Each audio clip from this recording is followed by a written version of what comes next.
Ya saudara, kembali lagi di Sapa Indonesia Malam bersama saya Cynthia Rompas. Personel TNI tampak berjaga di gedung DPR MPR RI hari ini. Sejumlah kendaraan taktis juga terparkir di area depan gedung DPR. Penjagaan yang dilakukan TNI ini menyusul pernyataan Menteri Pertahanan Syafri Samsudin yang bilang TNI akan terus disiagakan untuk menjaga kompleks parlemen gedung DPR RI hingga kondisi dinilai kondusif.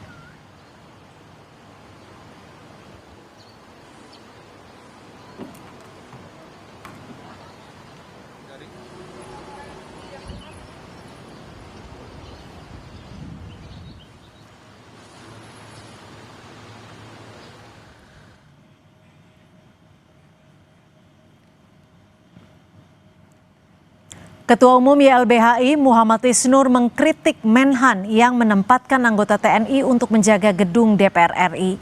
Isnur menyebut penempatan ini tidak tepat. Menurutnya, sesuai mandat konstitusi, TNI bertugas menghadapi ancaman yang mengganggu kedaulatan negara dan tidak menjaga gedung-gedung sipil seperti gedung DPR.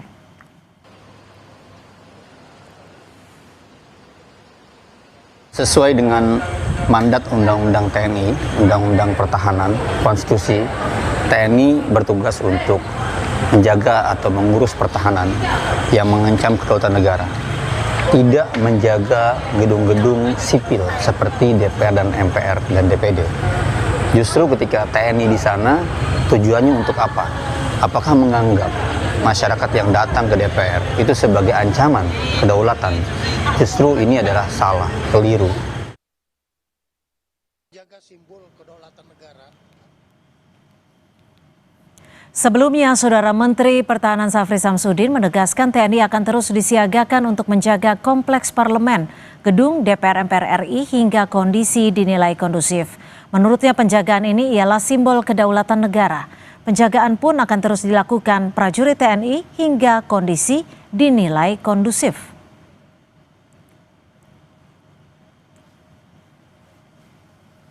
Memang diperlukan kita.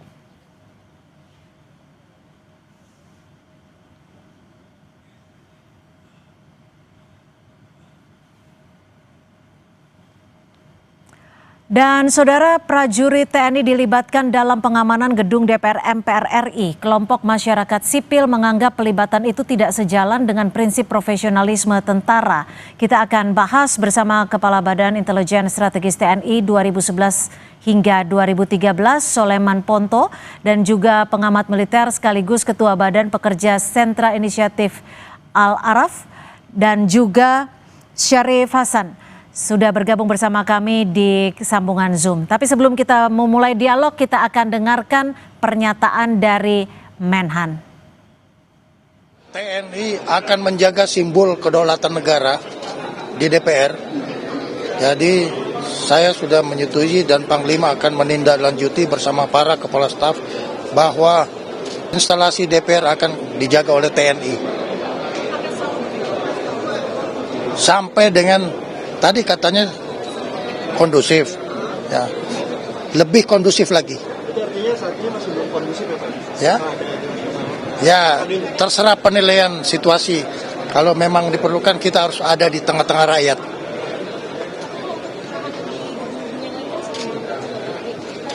Ya, instalasi pemerintah yang perlu mendapat perhatian yang berhubungan dengan kedaulatan kita jaga semua. Sudah bersama saya Mas Al, bagaimana Anda melihat adanya penjagaan militer di gedung DPR MPR RI? Sudah wajarkah, layakkah, dan sudah sesuai porsinya menurut Anda? Ya, pertama secara konstitusi, Presiden adalah penguasa tertinggi atas Angkatan Darat, Laut, dan Udara. Sehingga di dalam Undang-Undang Pertahanan Undang TNI kelanjutannya, pengerahan dan pelibatan militer dalam tugas-tugas operasi selain perang hanya bisa dilakukan oleh Presiden, bukan oleh seorang Menteri Pertahanan. Jadi sikap dan langkah Menteri Pertahanan dengan melibatkan seperti itu sebuah kesalahan konstitusional.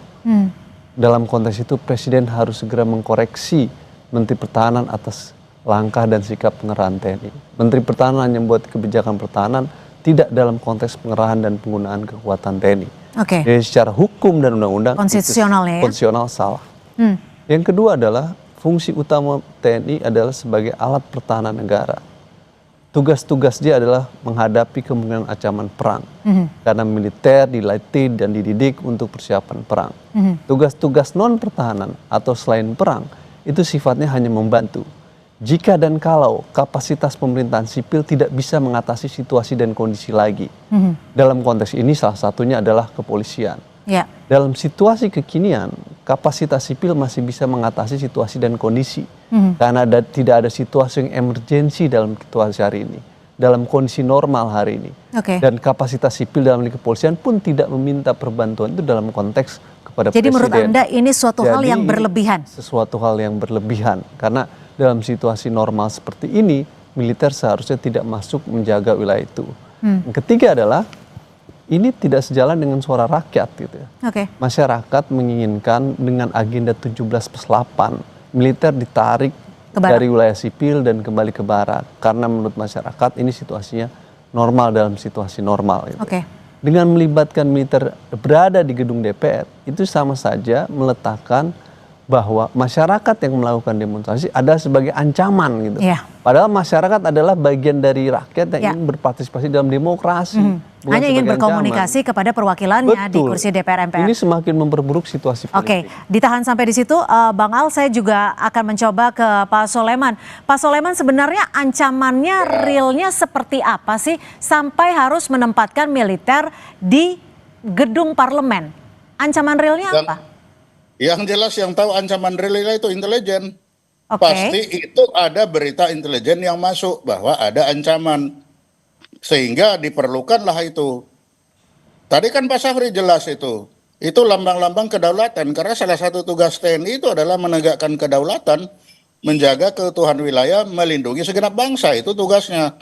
Lalu tadi tidak selalu membantu polisi, tidak ada perbantuan pada polisi. Tapi kan kalau itu dilihat banyak. saat ini, Pak Soleman, maaf saya potong, Ya. kondisinya masih terbilang aman, masyarakat Ya. juga hanya ingin berkomunikasi dengan anggota dewan.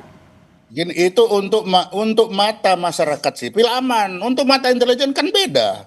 The news behind the news kita melihat, kan tidak selalu melihat yang ada di depan. Buktinya aman-aman gedung DPR ada yang terbakar di mana-mana kan.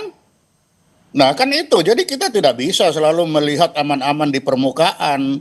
Tapi kalau kita flashback ke Tapi kalau kita flashback ke kericuhan di Agustus lalu, itu kan memang ada indikasi tidak tersampaikannya keinginan rakyat untuk bertemu dengan wakilnya. Iya, boleh kan itu, tapi kan tidak sampai bakar-bakar. Yang ditakuti kan sampai bakar-bakar. Ya bakar-bakar pasti bukan orang-orang yang ingin bercerita dengan DPR kan. Pasti banyak penumpang-penumpang gelap yang ingin begitu. Itulah yang menjadi sasaran. Oke. Dan jangan dikira selalu TNI itu membantu Polri. Tidak. Kita bisa lihat pasal 7 ayat 2 huruf ABCDE, huruf E. Mengamankan objek vital nasional yang bersifat strategis. Salah satunya apa? Gedung DPR. Jadi tidak selalu membantu polisi. Tapi kan fungsi, oke, sebelum saya lanjutkan pertanyaan ke Anda, Nah, itu saya ke undang-undang. Jangan lupa itu undang-undang. Jadi kita tidak usah perbincangkan. Karena itu undang-undang TNI seperti begitu. Kenapa itu? Ya tanya pembuat undang-undang. Lain kalau tidak ada undang-undang. Jadi menurut Tugas Anda TNI saat ini adalah- sudah mengancam kedaulatan negara seperti itu sehingga TNI harus diturunkan di DPR?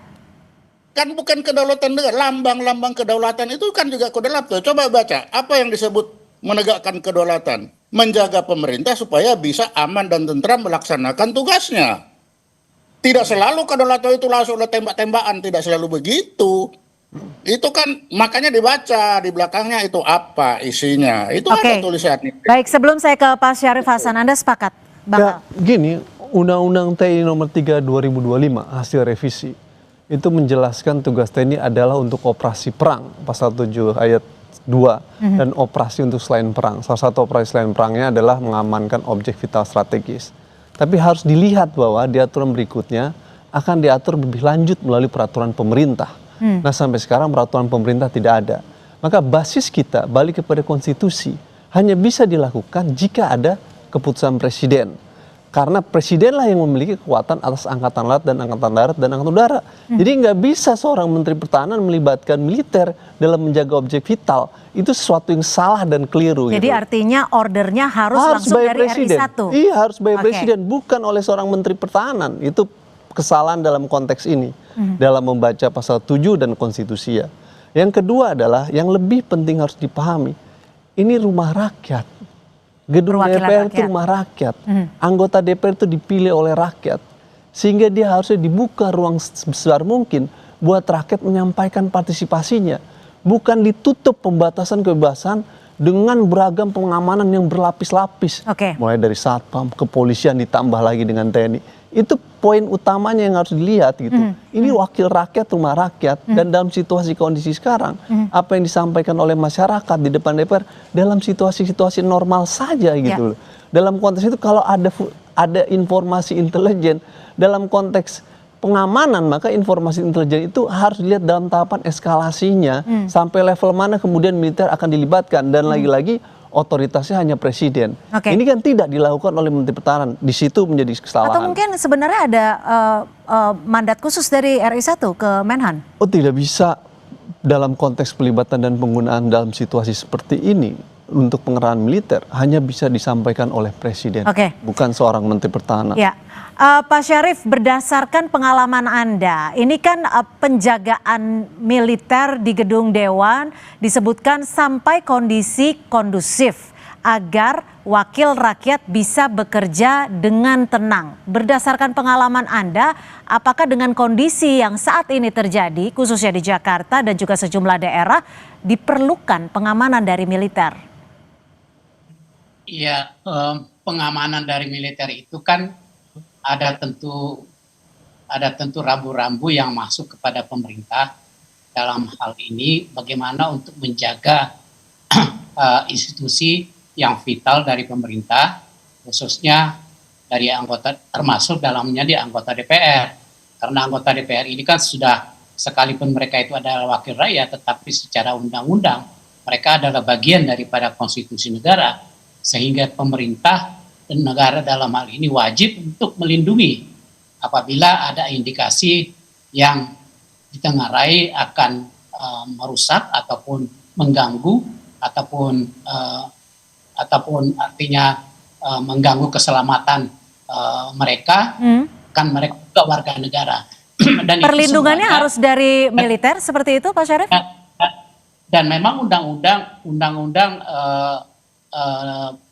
TNI yang nomor 3 tahun 2025 yang baru disahkan itu memang sudah memungkinkan bahwa tugas TNI operasi militer selain perang memang sudah diatur di situ di dalam hal untuk menjaga keamanan ataupun alat-alat strategis, tempat-tempat strategis dari negara. Nah, karena pemerintah dalam hal ini yang sudah menganggap mungkin ya sudah mengganggu ketentraman institusi, sehingga diperlukan, karena memang di situ di operasi militer selain perang di situ tidak dijelaskan,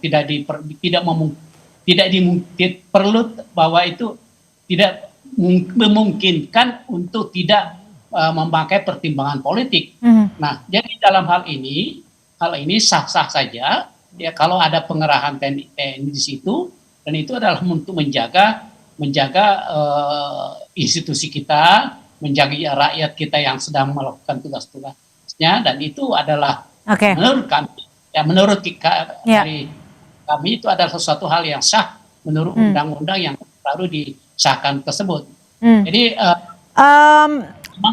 memang semuanya sudah diatur di dalam operasi militer selain perang. Oke, Pak Syarif, tapi gini, kita kan sampai saat ini belum terinformasi indikator kondusifnya itu sejauh mana. Karena ini sebagai masyarakat awam ya, saya berangkat dari rumah di kawasan Jakarta Utara sampai kawasan Palmerah masih merasa aman. Kawasan Palmerah tidak jauh gitu loh dari lingkungan Senayan. Ya begini, kacamata rakyat biasa dengan penyelenggara negara, khususnya tentang yang menyangkut tentang pengamanan negara dan rakyat warga negara Indonesia tentunya ada berbeda. Ada yang tidak disadari oleh kacamata seorang warga negara biasa terhadap situasi yang sebenarnya mencekam, sebenarnya ada bisa mengancam keutuhan wilayah dan keutuhan keamanan dari institusi-institusi pemerintah. Dan itu yang membaca itu adalah petugas-petugas dari intelijen, petugas-petugas dari aparat negara yang berwenang dalam hal ini. Jadi memang belum ada indikatornya ya Pak Syarif ya? Kalau menurut Anda ya? Indikatornya kan tidak perlu disampaikan kepada secara terbuka. Kan kalau itu bukan lagi sebagai intelijen ya. Kalau intelijen itu kan bekerja tidak perlu harus diekspos, tetapi bagaimana mencegah atas informasi tersebut, bagaimana agar potensi yang ada itu tidak terjadi. Jadi sekali lagi kacamata sebagai orang awam dan aparat itu tentunya berbeda, dan aparat tentunya dalam hal ini menjalankan tugas sesuai dengan undang-undang TNI yang terbarukan. Ya, Pak Soleman, kalau memang tadi Bang Al sudah sempat menyampaikan bahwa seharusnya perintah ini disampaikan langsung oleh RI1, bukan oleh Menteri Pertahanan. Bagaimana menurut Anda? Tapi dijawab usai jeda. Tetap bersama kami di Sapa Indonesia Malam. Dan saudara, sejumlah anggota TNI saat ini masih melakukan pengamanan di sekitar gedung DPR MPR RI Senayan, Jakarta. Saya akan ke Pak Soleman. Pak Soleman, kalau tadi Bang Al sudah menyampaikan seharusnya perintah pengamanan ini dikeluarkan langsung oleh RI1, Pak Presiden Prabowo, bukan oleh Menhan. Bagaimana perspektif Anda? Oh, tidak harus.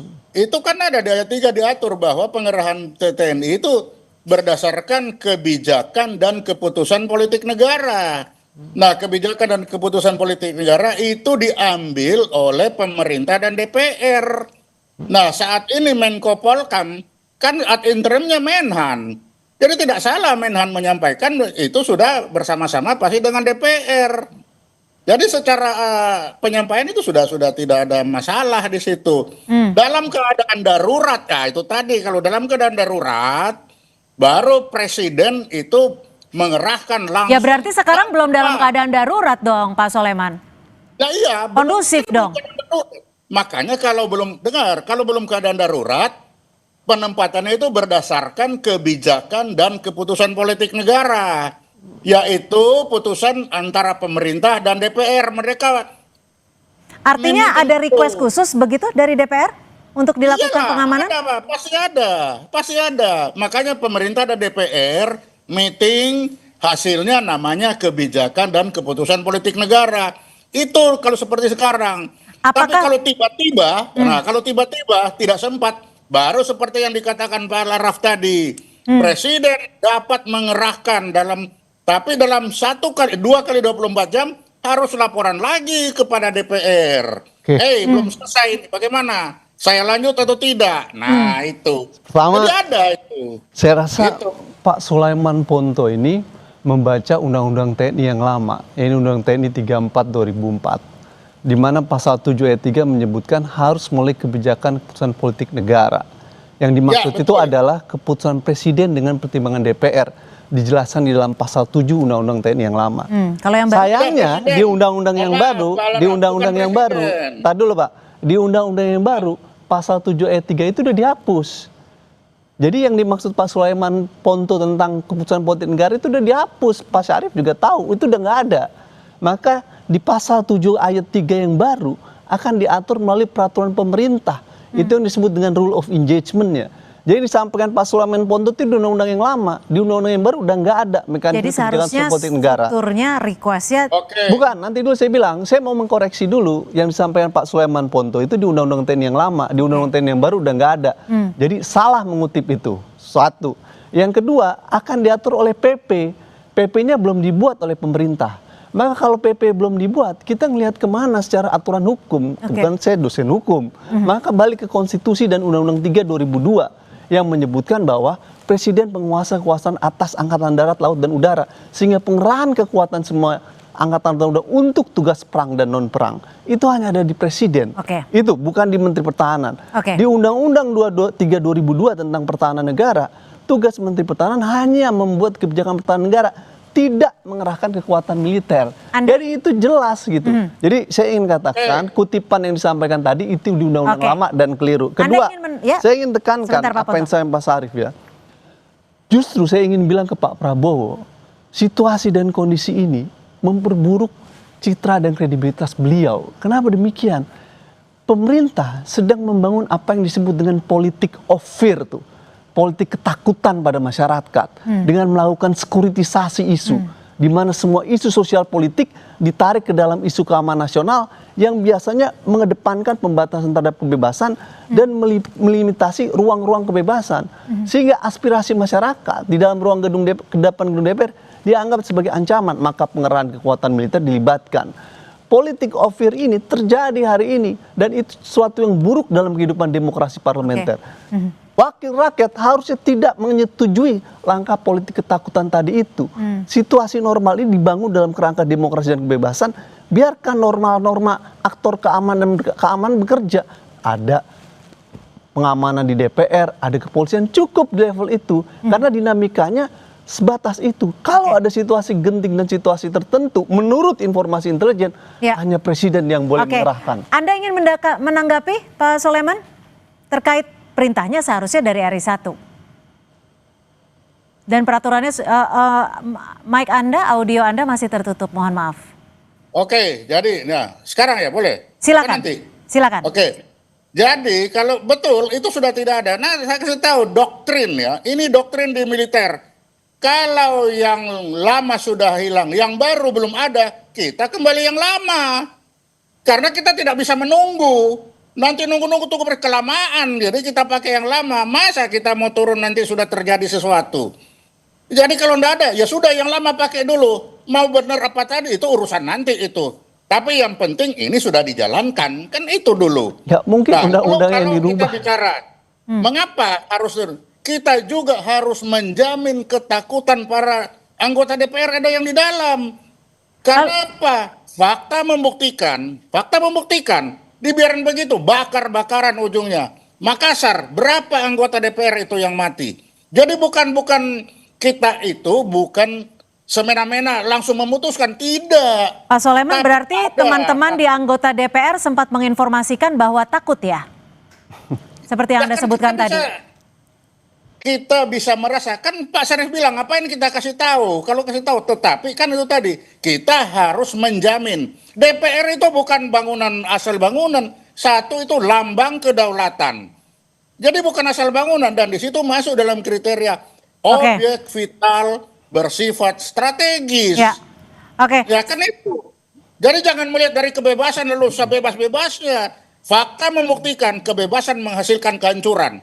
Itu yang kita jaga, gitu. Kebebasan menghasilkan demokrasi, bukan menghasilkan kehancuran tuh. Ya, yang melakukan kehancuran diinvestigasi lewat TPF, siapa yang melakukan pembakaran. Dan itu proses harus dibentuk negara. Faktanya kita tentara itu tidak pakai pikiran, hanya melihat fakta hancur. Kan itu yang dilihat. Maka kita harus mengerti dulu logika berpikir tentara itu seperti apa dalam melihat. Kita disuruh mikir aturan perundangan, ya nggak masuk, tentara itu nggak mikir itu. Ya, memang soal pokoknya bukan di tentara, soalnya otoritas yang mengerahkan salah, bukan Menteri Pertahanan. Bagi tentara nggak pusing dengan itu. Tapi yang pernah ada apa? Oh ini PP belum ada. Lah kalau PP belum ada gimana? Pakai yang lama. Karena itu yang ada. Kalau PP belum ada, pakai konstitusi dan Undang-Undang 3 2002. Undang-undang yang lama nggak boleh dipakai. Itu secara hukum tidak bisa digunakan undang-undang yang lama, karena undang-undang yang baru lah yang dipakai. Itu ada azasnya, Pak. Azas yang berlaku hukum. Tapi bagi ahli tentara tidak. Doktrin tentara ketika belum ada yang baru kembali ke yang lama. Ini bicara negara hukum. Kita bicara hukum, bukan bicara doktrin. Kalau tentara dianggap salah, ya tentara siap kita pertanggungjawabkan. Tapi bagi kita, ketika PP nggak ada, kembali. Berarti artinya ada perbedaan cara pandang ya antara. Bukan perbedaan cara pandang. Gimana dong? Dalam kan negara hukum, doktrin, kalau kata Pak Soleman. dalam negara hukum ada undang-undang dasar, ada undang-undang, ada PP, ada peraturan daerah. kita hidup bernegara harus mengacu kepada itu, bukan kepada Karena doktrin. kita konstitusi berdasarkan. Betul, berdasarkan konstitusi. Oleh karena itu bicara kita ada di konstitusi dan undang-undang. Doktrin itu milik internal militer. Oke. Pengerahan kekuatan TNI itu dalam konstruksi negara konstitusional harus berpijak pada konstitusi dan undang-undang, bukan kepada doktrin. Pengerahan kekuatan TNI dalam konstitusi hanya di tangan presiden. Ya. Tugasnya DPR dan pemerintah buat peraturan pemerintah. Ya. Jangan digeser-geser diskusi kita, karena Oke. diskusi kita di negara hukum. Kira-kira Baik, itu. saya ke Pak Syarif. Pak Syarif, kalau tadi disebutkan bahwa memang ada keinginan, permintaan dari DPR RI untuk meminta pengamanan seperti yang tadi disampaikan oleh Pak Soleman. Apakah memang sudah se-necessary itu, sudah se-urgent itu? Karena kan kalau kita lihat sendiri gedung dewan, anggota parlemen itu seharusnya bisa berkomunikasi dengan rakyat. Karena yang kita junjung tinggi di sini adalah juga demokrasi. Gimana Pak Syarif menjawab itu? Jadi sekarang ini kan untuk mengatasi kejadian peristiwa minggu lalu itu, yang kita lihat akibatnya yang sangat luar biasa dan memprihatinkan kita semua. Kita lihat gerbang DPR itu hampir rubuh, sementara di daerah sudah ada yang dibakar, hampir seluruh Indonesia sudah mulai ada gerakan untuk menghancurkan gedung-gedung DPR dan sebagainya. Kemudian rumah anggota DPR juga sudah dijarah dan sebagainya, bahkan Menteri Keuangan juga dijarah rumahnya dan sebagainya. Tentu ini pemerintah harus mengatasi persoalan ini. Nah, tentunya dalam hal ini pemerintah harus mengimplementasikan undang-undang TNI. Nah, sementara undang-undang TNI tadi katakan PP-nya belum, ya, peraturan pemerintah belum, ya. Tetapi di undang-undang TNI yang sudah terbaru, sudah direvisi itu juga memungkinkan bahwa penugasan operasi militer selain perang itu memungkinkan untuk dilakukan tanpa pertimbangan politik. Itu jelas. Nah, artinya apa? Apa yang dilakukan oleh pemerintah untuk mencegah terjadinya kerusuhan yang berkelanjutan lagi, akan muncul kerusuhan yang akan menjatuhkan gradasi kepercayaan masyarakat dan luar negeri terhadap Indonesia, di mana kita sedang membangun untuk kepentingan Indonesia, dan kalau itu terhambat akan merugikan rakyat Indonesia. Sehingga apa yang dilakukan oleh pemerintah ini menempatkan militer di tempat-tempat yang sangat strategis. Nah, sekalipun itu ada yang berpandangan ini tidak demokratis, nggak apa-apa, ini kan demi kepentingan bangsa dan memang sudah sesuai dengan Undang-Undang nomor 3 tahun 2025 memungkinkan untuk menempatkan itu. Nah, bahwa ada yang berpandangan lain itu nggak apa-apa. Namanya juga negara kita ini negara demokrasi. Tetapi bagi saya dan bagi Partai Demokrat, apa yang dilakukan oleh pemerintah ini itu sudah betul-betul menjalankan Undang-Undang TNI yang terbaru nomor 3 tahun 2025. Baik. Di situ jelas dikatakan operasi militer selain perang itu dimungkinkan untuk dilakukan tanpa pertimbangan politik. Nah, kalau yang namanya tanpa pertimbangan politik itu artinya harus melalui presiden dan DPR dan dipertanggungjawabkan kembali. Ini nggak perlu, ini kita dalam keadaan katakanlah emergensi, dan ada kemungkinan untuk muncul ekses yang sangat menakutkan buat kita, dan ini yang dirugikan adalah rakyat Indonesia sendiri. Ya kan? Semua sudah dirugikan. Pak Syarif, otoritas yang kita persoalkan satu pokok adalah Anda yang merevisi Undang-Undang 3 2025 yang menghapus pasal 7 ayat 3 yang baik itu. Lalu Anda rubah menjadi peraturan pemerintah dan pemerintah belum membuat PP. Jadi Anda memberikan cek kosong tuh yang membuat kondisi sekarang menjadi kacau. Itu poin pertama. Pada waktu itu kita menyatakan jangan hapus pasal itu. Tetap keputusan politik negara. Tapi DPR menghapus itu menjadi PP. Sekarang PP-nya belum dibuat. Lalu Anda katakan ini kosong, pakai yang mana? Tentu kalau kita secara hukum pakai konstitusi dan Undang-Undang Pertahanan 3 2002 yang secara jelas menyebutkan otoritas pengerahan dan penggunaan untuk operasi-operasi perang atau selain perang ada di tangan presiden. hanya presiden yang boleh mengerahkan kekuatan militer, bukan Menteri Pertahanan.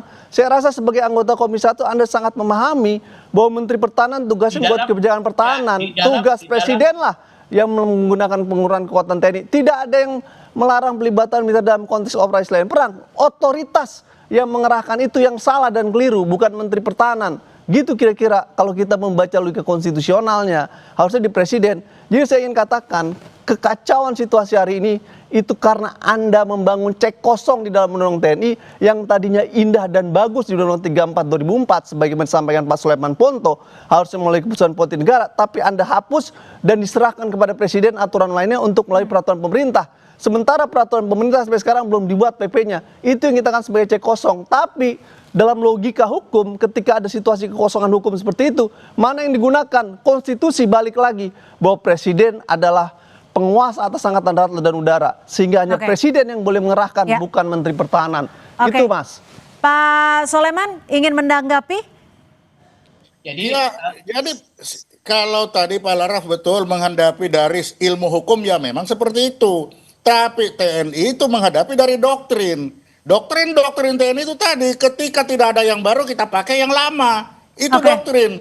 Kita tidak bisa merubah doktrin itu, karena itu berlaku tidak hanya untuk ini, untuk semua yang lain-lain juga sama seperti itu. Betul, betul. Baik. Tapi doktrin itu bukan dalam konteks pengerahan. Pengerahan itu ada di konstitusi. Kita tidak berpijak pada doktrin, Pak, gitu. Doktrin itu urusan internal TNI. Ini berlaku bagi militer itu. Ya, tapi bukan karena doktrin itu kemudian militer bisa bergerak begitu saja untuk mengatasi semua hal. Tetap berpijak kepada presiden. Karena kita bicara dalam konteks negara hukum dan negara konstitusi. Baik, sayang sekali waktu kita sudah habis dalam dialog di sesi ini. Nanti mungkin akan ada sesi berikutnya untuk kita membahas lebih lanjut terkait pengamanan militer di gedung parlemen, di gedung DPR Senayan. Terima kasih Pak Sulaiman Ponto, terima kasih Bang Al, dan juga terima kasih Pak Syarif sudah berbagi perspektif di Sapa Indonesia Malam. Terima kasih.